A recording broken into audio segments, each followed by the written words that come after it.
Halo, jumpa lagi dengan saya Victor, teknisi anak rantau.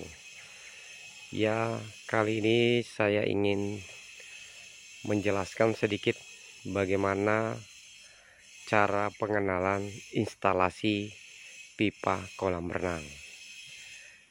Ini sekarang saya berada di daerah Pantai Nyanyi, Tanah Lot, Tabanan, Bali. Jadi hari ini saya senang berbagi dengan sobat YouTube khusus tentang kolam renang. Ikuti terus channel saya Victor, teknisi anak rantau. Ya, saya mau jelaskan sedikit ya.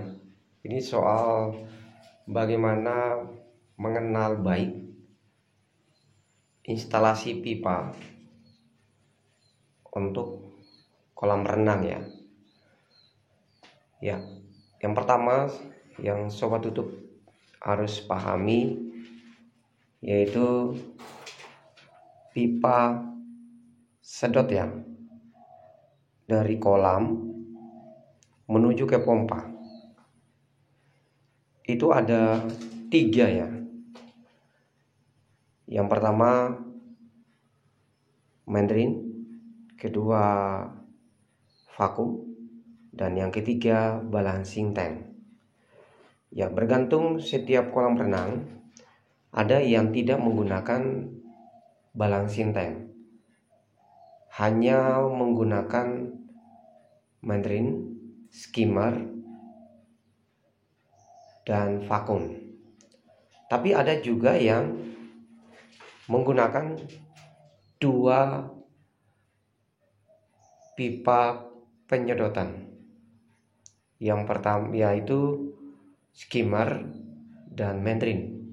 Nah, seperti contoh dari instalasi pipa yang saya berada di kolam renang di sini. Ini hanya menggunakan 2 ya, yaitu Mandarin dan skimmer.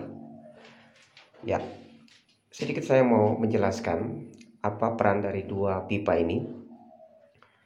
Mandarin ini fungsinya untuk membantu sirkulasi. Sedangkan skimmer ini juga sama, membantu untuk sirkulasi. Tetapi skimmer memiliki peran ganda.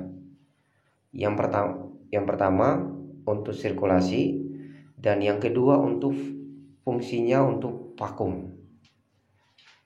Jadi kalau sobat YouTube memiliki 2 pipa seperti ini, berarti salah satunya digunakan untuk vakum. Apakah Mandarin bisa digunakan untuk vakum? Bisa. Bisa.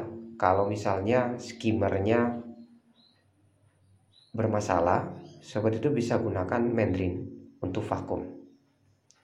Tapi problemnya Mandarin ini berada di dasar ya. Biasanya instalasi Mandarin itu berada di dasar kolam renang.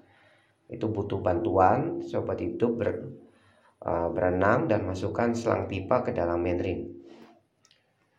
Tetapi kalau sering digunakan yaitu skimmer ya. Ini skimmer. Itu penjelasan yang pertama sehubungan dengan fungsi dari skimmer dan Mandarin.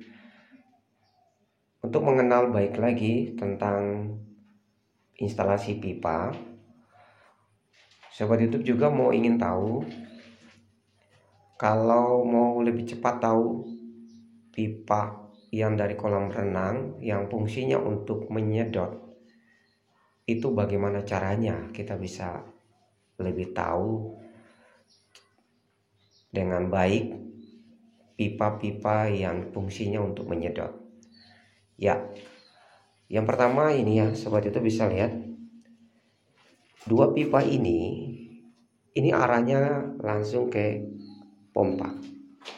Perhatikan ya, 2 pipa ini mengarahkan langsung ke pompa. Nah, biasanya ada tambah lagi 1 di sini, 3. Itu berarti balancing tank. Kalau ada tambah lagi itu berarti balancing tank. Karena ini cuma 2, Mandarin dan skimmer. Dan sobat itu bisa lihat ini anak panahnya ini menuju ke pompa. Jadi kalau ada pipa yang menuju ke pompa, itu adalah pipa yang fungsinya untuk menyedot air dari kolam renang menuju ke pompa, dan setelah dari pompa dia menuju ke filter, dan dari filter dia akan menuju ke kolam renang. Ya, ini ada anak panah ya, menuju ke kolam renang. Saya ulangi lagi biar sobat itu bisa paham. Jadi pipa yang fungsinya untuk menyedot itu ada dua, skimmer dan mandrin. Dari mana kita bisa tahu bahwa ini skimmer dan mandrin? Perhatikan bahwa ini anak panah, dua pipa ini menuju ke pompa. Itu disebut dengan pipa penyedotan. Nah, sekarang pipa yang lainnya. Ini sobat itu perhatikan, ini ada pipa yang keluar lagi dari tabung filter. Ini ada tabung filter ya, tabung filter. Ini pipa apa ini? Ini namanya pipa inlet ya. Jadi pipa inlet. Jadi pipa inlet ini dari filter ya, dari filter langsung ke kolam. Nah, untuk pengingat bagi sobat YouTube semuanya, ketika pompa pada posisi nyala, jangan sekali-kali mengotak-atik instalasi dari pipa inlet ini atau tuas dari pipa inlet ini. Ketika sobat YouTube katakanlah menuju close ya, atau tutup, dalam posisi tutup atau terkunci, maka akan terjadi kerusakan. Kerusakannya di mana? Ya, di pompa dan juga bisa di filter. Jadi pastikan pipa inlet ini dalam posisi terbuka. Ya. Ini sebagai pengingat ya, karena seringkali ada kecelakaan, kerusakan karena pipa inlet ditutup.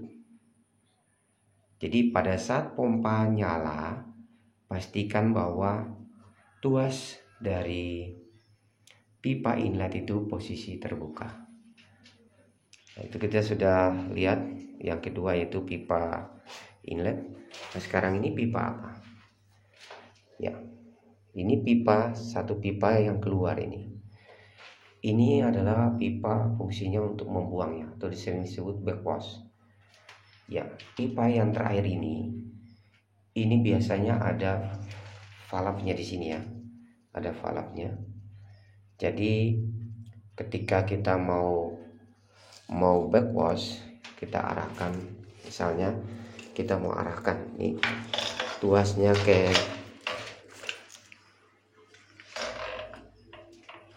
backwash, maka pipa ini harus sobat YouTube, kalau ada foot valve-nya di sini biasanya ada ya, harus dibuka. Nah, tujuannya apa? Ketika sobat itu buka, sekarang coba kita hidupkan.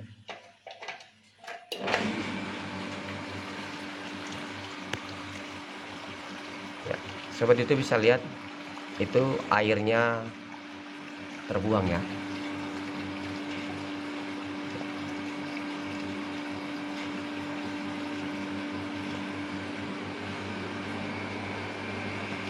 Dan kita harus perhatikan di kaca pada saat kita backwash. Ini perhatikan sampai air benar-benar bening ya. Di kaca ini posisinya bening. Itu berarti tabung filternya, kotoran yang mengendap di dalam ini sudah bersih ya. Jadi pipa ini, ingat sobat itu, fungsinya untuk membuang ya, membuang kotoran. Misalnya sobat itu vakum buang di posisi waste ya, di waste. Pastikan juga pipa ini harus dibuka sehingga air terbuang. Jangan sekali-kali ditutup ya, dalam posisi terkunci, bahaya. Nanti airnya kembali lagi ke pompa dan terjadi kerusakan ya.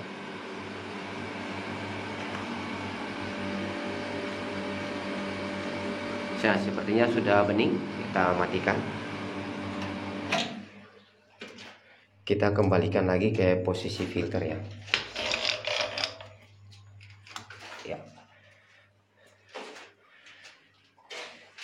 Ya, sekarang saya ulangi lagi biar sobat itu bisa paham. Jadi ada peran dari setiap pipa, instalasi pipa dari kolam renang.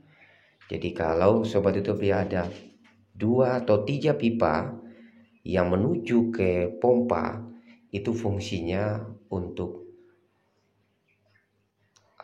vakum, dan ada 2 main drain sama balancing tank, itu fungsinya untuk menyedot ya, atau bisa seringkali saya sebut untuk bantuan sirkulasi. Jadi ini 2 pipa ini dia nyedot air dari kolam renang, dia menuju ke pompa, dan pompa menuju ke filter. Di sini filter akan saring ya, saring kotoran yang dari kolam renang. Setelah dia sudah saring, baru dia keluar melalui ini. Ya, ini pipa inlet ya, pipa inlet. Nah, ini posisi ya panahnya ke kolam. Jadi 2 pipa ini, 2 instalasi pipa ini punya peran penting dalam sirkulasi. Makanya saya tadi ingatkan, hati-hati dengan pipa inlet, jangan dikunci ya. Ya, itu yang bisa saya bagikan untuk sobat YouTube semuanya hari ini. Kita sudah belajar tadi tentang instalasi kolam renang, dan saya ingatkan lagi sobat YouTube untuk terus belajar, maka sobat YouTube akan memahami dasar-dasar dari treatment kolam renang, cara pengobatan yang benar, dan juga cara menjaga instalasi kolam renang tetap aman. Jadi nanti saya akan berbagi ilmu yang bisa membantu sobat YouTube untuk terus memahami secara keseluruhan bagaimana menjaga kolam renang tetap bersih. Ya, sampai di sini dulu ya tips yang saya bagikan, semoga ini bermanfaat bagi sobat YouTube semuanya. Ya, jangan lupa kunjungi juga Teknisi Anaranto di TikTok #pejuang air, dan juga di Instagram Teknisi Anarantau. Kami di sana saya banyak sekali menjelaskan tentang ilmu-ilmu dasar tentang kolam renang.